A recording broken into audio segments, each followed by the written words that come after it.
Third race on the card is the Ryanair Chase. This is a Grade 1 race over 2 mile and 5. Coney Island and Fox Norton have both already been declared as non-runners for this race, so some of the horses that would have been quite prominent in the market are now non-runners, so it is a shame. I think this is going to be pretty much a one-horse race on the basis that another one of the fancies in the betting is not going to run either, but we will cover that off as well. The current favourite is currently for Willie Mullins at 2 to 1, and this is Under So. Now, although he is a 10-year-old, he's had one defeat in his last 7 starts, and that was in the Champion Chase at Punchestown when beaten by Fox Norton. So you can see that does appear to be quite strong form. He won the Clarence House here in January of this year by 5 lengths. It was quite readily, it was quite a good performance, beating Uxie's Andra. So for me, pretty strong form, and the fact that you always have Cheltenham form always helps. He won the Ryanair last year on what was effectively known last year as Ruby Thursday instead of Ruby Tuesday, when he finally decided to turn up at the festival, beating Sub-Lieutenant by a length and a half on good ground. He was a very easy winner of a Grade 2 race at Cork on heavy by 25 lengths, beating Top Gamble, and that was over 2 miles, so a little bit shorter in trip for that race, but again, you can see that even if it was longer, I think the fact that he was so far in front, he wouldn't have been caught on that day either. Like I say, he won the Clarence House this year as well, in 2018, beating Speredek by 7 lengths on soft ground. Again, 2 mile was the trip, so a bit further in distance today. But the last time out that he raced over this distance was in the Ryanair here last year. So for me, this horse is going to take all the rage. If you can get on at 2 to 1 very quickly, I certainly would be. On the basis, I don't expect the next horse that we're going to mention to run here. I think he'll go straight to Aintree, and that's Waiting Patiently from Ruth Jefferson. He's currently at 3 to 1, so you can see that he is very prominent in the market behind Under So, and if he doesn't run here, I'd expect Under So to go off at even money, if not shorter. Like I mentioned, Waiting Patiently I don't really expect to see here, and I think he will go straight to Aintree. Ruth Jefferson has already come out and said that it's not the be-all and end-all missing this race, and the track may not suit him. But he's an unbeaten chaser. He would be a huge player in here. He's won a Grade 2 race, a listed race, another listed race, and then a Grade 1 all over this distance. The other reason I think it's going to go straight to Aintree is the fact that it's never actually run at Cheltenham, but if it did, it would make this race a lot more interesting for me. But for me, it's going to go straight to Aintree, which is a shame. That the next horse in here also I don't see running in here, and that's Min again for Willie Mullins. I'm not really going to cover him off much on the basis that it won't be running in this race, and he'll be running in a different race at the festival that we have already covered off on a previous podcast. The next horse that I'm just going to mention is Top Notch for Nicky Henderson, currently 7 to 1 and a 7-year-old. He was 4th last time out, behind Waiting Patiently and Q Card and Froden, with 2 of those reopposing again today, so you can see that does appear to be pretty strong form considering what Waiting Patiently has done this year, and nice to see Q Card get a bit of form back last time out as well. He was 2nd last year to York Hill in the JLT, so he doesn't mind running at Cheltenham, so we know that the course isn't really going to prove any problems to him at all. He was a Grade 2 winner in November at Ascot by 8 lengths on good to soft ground, so again, he's not going to mind the big races. He's with the Grade 2 form, we're not that far effectively off Grade 1 form. I do expect him to run well and to run into at least a place at the very least. He had another Grade 2 win, this time over Joss's Hill by 3 lengths at Taunton in December, and like I say, because of the form that he's shown and what's on offer to see for everybody, I do think he has frame prospects at least. Next one, just to cover off, is for Henry to Bromhead, and that's Balco de Floss, a 7-year-old, currently at 8 to 1. He was 2nd over 3 miles at Leopardstown. He wasn't expected to do anything in this race, as the market suggested, at 66 to 1. However, to finish 2nd in there, it does appear to be very, very strong form. He was 2nd to Road to Respect, who was the Brand Advisory winner last year.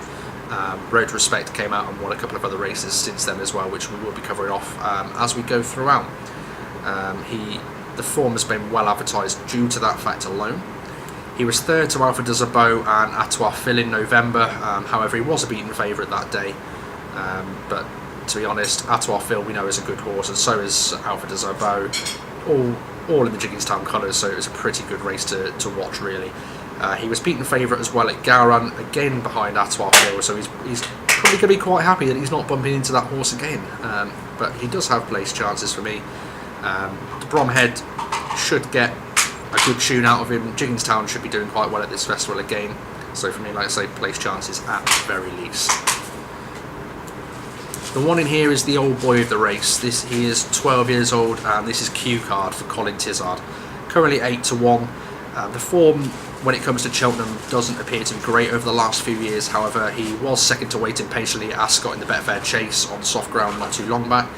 So it's pretty good form, pretty good to come back to a bit of form as well, so that's certainly going to help him. He was 15 lengths clear of third place Froden, and fourth place was Top Notch, so if it can hold the form, you would expect it to beat Top Notch, who's a little bit shorter in the market. I think everyone would love Q Card to do something this year at Cheltenham. It's nice to see that they've not pitched him into the Gold Cup as per normal. And they've lowered his sights a little bit, and he could do everything that he needs to do in here. Will he have the pace to go with them? I'm not too sure. However, if he does stay prominent throughout and doesn't over race and jump well, as we know he does like to fall here at the festival.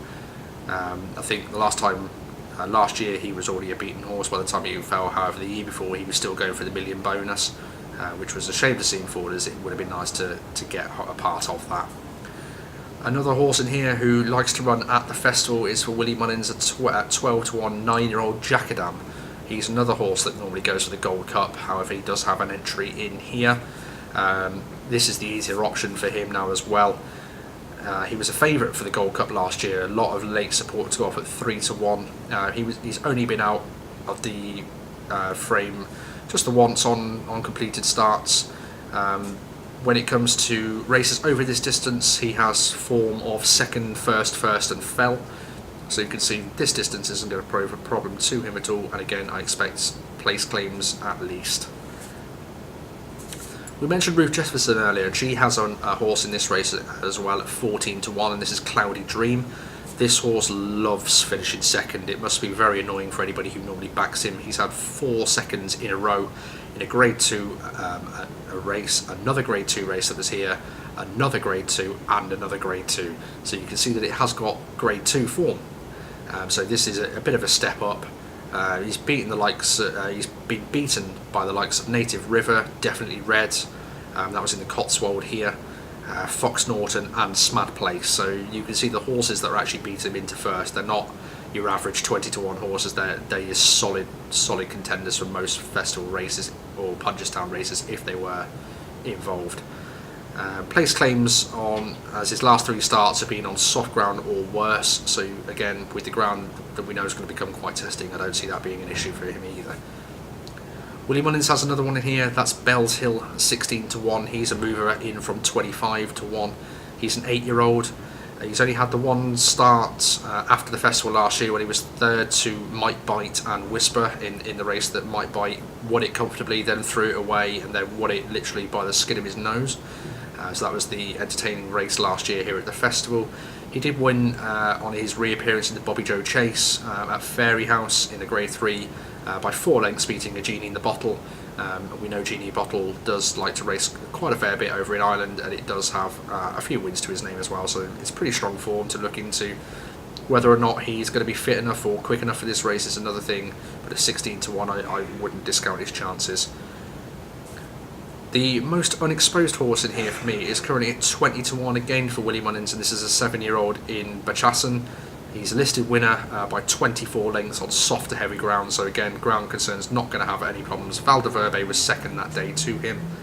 He's had another listed winner since as well, and that was by 13 lengths on heavy ground, beating Atois Phil into second. So if you want to take this race apart and you look into the fact that he's beaten Atois Phil, whereas Balco de Floss hasn't, you could say that he should have some really strong credentials when he's coming up the hill, and at 20-1 I wouldn't mind having a cheeky £5 each way on him just to get a place. So for me, that now brings to an end the look at the Ryanair Chase. For me, Undersow will win this race. He is one of the bankers of the festival. This is one that again the bookies are going to want to get turned over, but again it could be another good win for the punters.